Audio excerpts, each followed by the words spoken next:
And welcome to another PRMIA Intelligent Risk interview. I have Peter Ding here. I'm going to let him introduce himself in just a second. But we are having this conversation because the new February issue of Intelligent Risk is out. There'll be a link with this LinkedIn post so that you can browse the new issue, or you can read Peter's article that we're going to talk about. And also, if you like what you read, go to PRMIA. We'll put the link in the video description, and subscribe. Become a PRMIA member, and you can receive the Intelligent Risk issue every quarter and get exposed to really interesting topics and authors, every single quarter. So with that out of the way, Peter, how would you please introduce yourself? Yeah, sure. Oh, yeah. Hi, Carl. Yeah, thank you very much for the opportunity to chat about my paper and to discuss that's a very interesting topic. I have worked in banking industry over 2 decades with a balanced split between commercial lending and risk management. So my involvement in risk management spans diverse areas, including the risk analysis, the Basel implementation, and risk modeling. I've actively involved in modeling for financial and non-financial risks, such as credit decisioning, capital calculation, and stress testing, of course. Over the past few years, my primary focus has been on quantifying and stress testing the operational risk. Okay. You're one of the few risk managers I know that have managed to handle both financial and non-financial risks. So that's an interesting skill set, and probably because you bring a large degree of quantitative skills to these things that you tackle them. So that's interesting. You've got a very wide-ranging background, Peter, which is why you write about such an interesting range of topics for intelligent risk. So thank you. So your article this quarter was about operational risk stress testing, specifically some guiding principles for enhancing that stress testing. Why this topic? Why is it so important to you?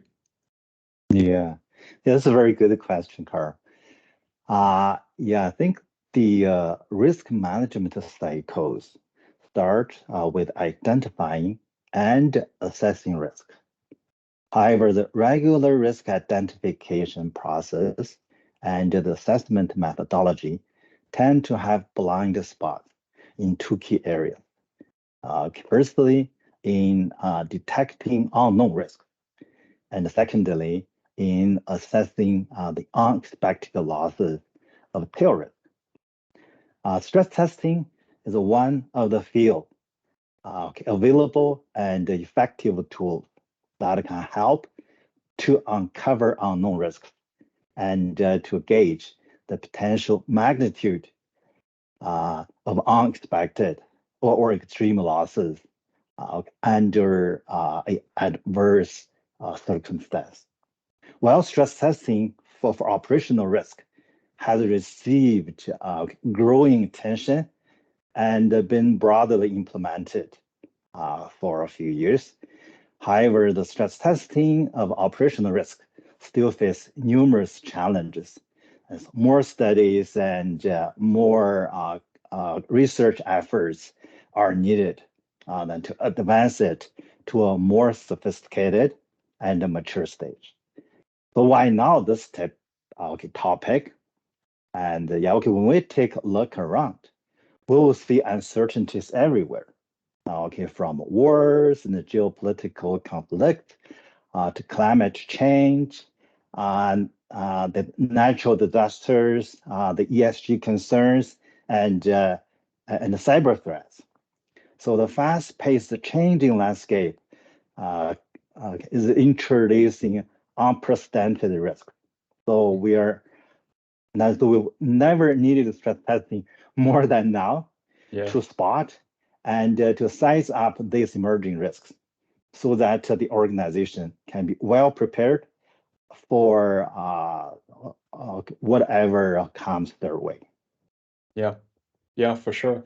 And we've seen some high profile instances where operational risk, reputational risk have really come out. I'm thinking of like FTX, there was some serious operational failures there, kind of a lacking, risk management culture. That ended in the downfall of FTX, which was, was well regarded in the crypto industry before that. So, Yep. operational risk is certainly very important at the moment, and I know a lot of even the European banks are very focused on kind of the reputational side, risk culture, because operational risks are sometimes hard to find, and if you don't have a strong risk culture, you don't have employees bringing these to management's attention so that you can set aside capital and mitigate these risks. Yes, So absolutely. makes sense. Here's a practical question for you, because this is essentially these are guiding principles, but I wanted to ask you to go a little bit deeper on one, because I think readers will find this one very interesting and they'll have this question in their minds. How does a company go about creating improbable yet plausible situations by which to stress itself? And precisely because of what we were just talking about, because operational risk can come from anywhere. Where do you begin? Yes, absolutely. Yeah, this is the very excellent and insightful question. To be honest, I'm afraid there's no magic bullet. So most suitable approach should be contingent on factors such as the company's operating environment, the nature of operation, the risk exposure, and the control effectiveness. However, there are some basic principles that can help to begin with and to develop a good portfolio of scenario. Okay, essentially, a more productive and the beneficial scenario should prioritize to uncover the unknown risks, along with tracking the evolving trend of known risk. So the basic goal is to anticipate and to analyze black swan event. Okay, in practice, the stress testing scenario may come from regulators and various internal sources like senior management, the front line business unit, and the second line risk management team. So the senior management can offer global perspectives, while the business unit can provide the first-hand insights. That's very important. There is a Chinese idiom that goes, when the spring river warms up, the ducks are the first to know. Okay. Meanwhile, the second line teams, so they closely monitor and track evolving risks. So when we integrate all these diverse perspectives, I think we can lead to a well-balanced and a comprehensive set of scenarios. Yeah, well said. I want to,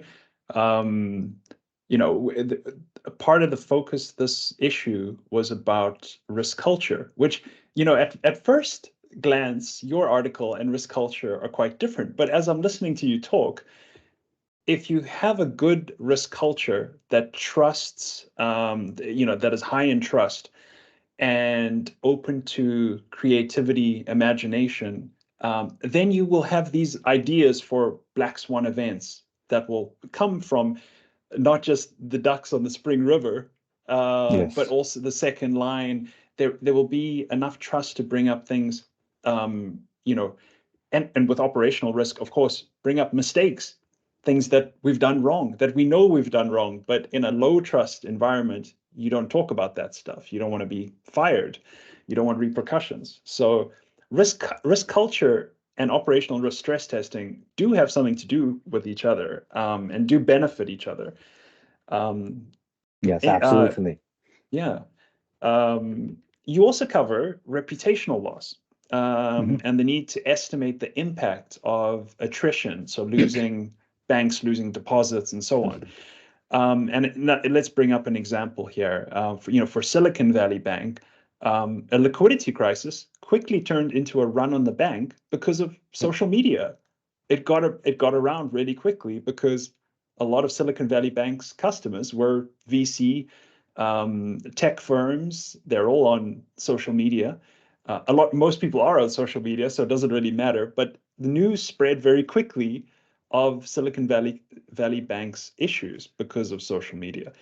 So here's my question for you. Should banks be combining stress tests to simulate this amplification effect? So not just operational risk, but liquidity risk, liquidity stress test plus operational risk, Yeah. and seeing how to combine them in an interesting way.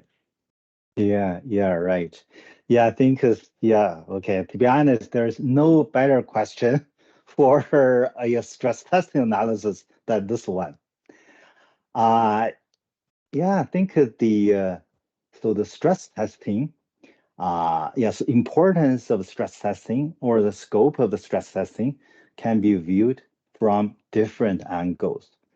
And okay, firstly, so the stress testing emphasize on outliers. So the Mhm. typical statistical and the analytical procedures, the outliers are often disregarded or even excluded from consideration. Then secondly, I think stress testing also amplifies the severity of risk event. Thus, most historical experience or loss events actually occurred under BAU condition, while the stress testing aims to gauge the potential impact of the adverse situation.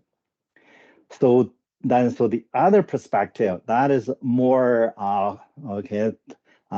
directly related to your point is a comprehensive stress testing is supposed to examine the potential ripple effect. Mm. And then so we need to explore the impact and consequences of event that could trigger various risks Yeah. and could spread across lines of difference and the functions and even different jurisdictions. And that's one I think critical difference between a regular risk analysis and stress testing, and the difference between a sensitivity analysis and a stress testing is the combined or combination view. Mhm. And so we should not just look at one specific risk and its direct impact. Yeah. Okay, we need to have a broader view and look at the ripple effects and then consider all the potential impact. And under a kind of extreme situation, because all the relationships and the associations we have observed are mainly based on our experience in the BAU situation. Yeah, just like Mm. the case I think Mm. you referred to. I think Yeah. under extreme situation, then so those established relationship and association are broken. Yeah. Then so we need to have the have the broader view, that look at a comprehensive stress testing. Yeah, yeah. And you talk about that. You talk about the correlations going to one. And I remember learning that in grad school, that all correlations go to one in a crisis. But you don't Yes. really know what that means when you're learning it in books. But when you see a crisis unfolding in a 2008 event or COVID, everything happens at once. Problems don't line up one by one. They all happen at the same time. And you're trying to really capture that mixture of effects. Thanks. Okay, well, Peter, I've already read your article. I've had the pleasure. I found it really fascinating, and it's always interesting to talk to you. Thank you. But yeah, I really encourage the readers to go and read your article, and tell us what you think of it. Respond in the comments on it'll be on LinkedIn. Let us know what you think. It's always interesting to continue the conversation after the issue is out. And again, thank you, Peter, for doing this, and we'll chat again soon. Yeah, thank you.